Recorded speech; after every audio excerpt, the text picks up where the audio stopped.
Hey everyone, welcome to the channel. Today we're taking a look at the 2025 Ford Model T pickup. Ford is bringing back an iconic name with a modern twist, combining classic heritage with cutting-edge technology. This all-electric pickup is designed for efficiency, versatility, and rugged durability. Under the hood, or rather under the body, the Model T pickup features a powerful dual-motor all-wheel drive system, delivering impressive torque and instant acceleration with a range of up to 350 miles on a single charge. It's built for long hauls and heavy workloads without the need for frequent stops. Ford has designed the Model T pickup with a lightweight aluminum frame and a reinforced bed to handle tough jobs. The payload capacity rivals top competitors, while the towing capacity reaches up to 11,000 pounds, making it a solid choice for work and adventure.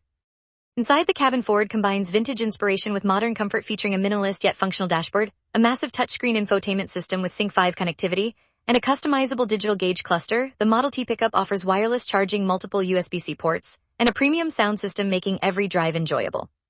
Another standout feature is the front trunk, providing additional storage for tools, gear, or groceries, with built-in power outlets for charging devices and running small appliances. The Model T pickup is ready for the job site or a weekend getaway.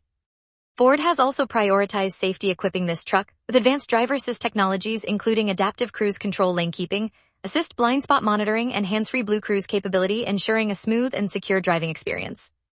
With multiple trims available, from a base work-ready model to a high-end luxury edition featuring heated and ventilated leather seats and a panoramic sunroof, the 2025 Ford Model T pickup offers something for every driver.